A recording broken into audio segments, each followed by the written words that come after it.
So let's dive into a truly bizarre story right from the heart of Central Park. Our hero, if you can call him that, is a squirrel with huge dreams, a deeply flawed plan, and a very, very fluffy tail.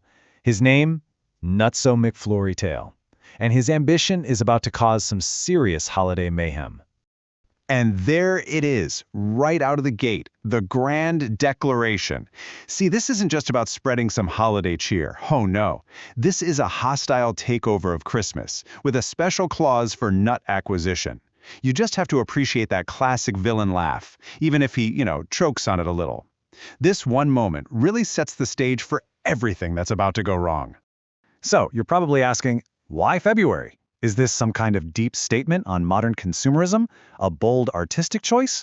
Nope, he just overslept. Through all of December, it's really that simple.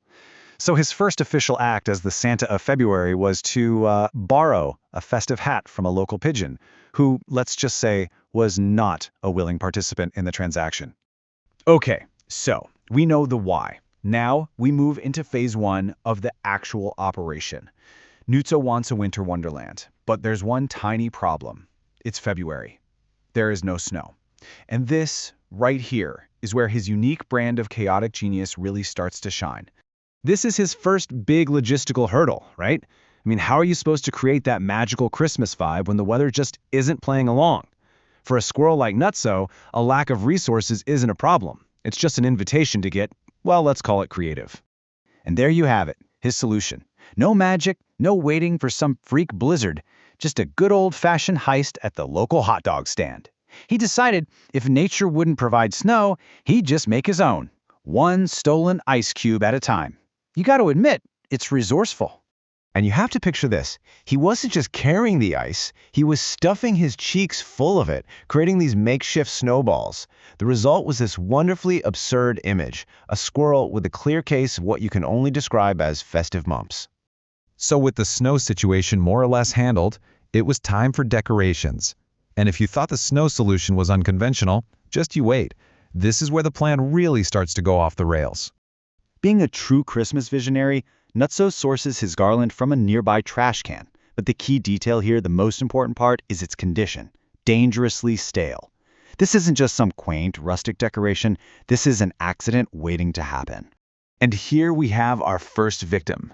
An unsuspecting pigeon, just flying by, sees what looks like a free meal, so it lands for a quick peck. This single, totally innocent action is about to trigger a massive chain reaction of chaos. And that's the sound it makes. Not a gentle nibble, but a full-on crunch. That stale popcorn shatters like glass. The entire garland just disintegrates on impact, sending little sharp bits of popcorn flying in every direction.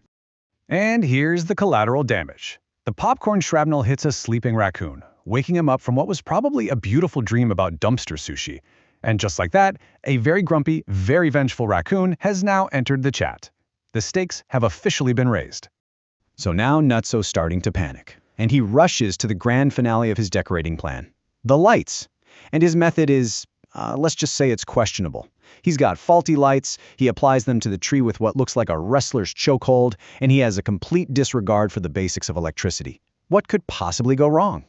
And there's your answer. A massive short circuit. Sparks are flying, bulbs are popping, and the tree, covered in melting ice machine snow and now electrical sparks, promptly catches fire. It's not just lit up, it is literally on fire. A festive fire. So your Christmas centerpiece is literally going up in smoke. Does Nutzo quit? Does he call it a day? Absolutely not. He just pivots to the most important part of Christmas, the presents. This is the climax of his whole chaotic vision. So here's the gift-giving strategy, broken down for you.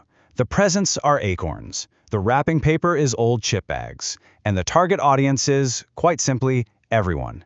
It's simple, it's efficient, and it is absolutely going to cause a stampede. And with a proud, booming shout of "Merry February Christmas, everyone!" the floodgates just open. Every squirrel, pigeon, and that grumpy raccoon within earshot descend on the smoking tree, desperate to get their chip bag-wrapped acorns.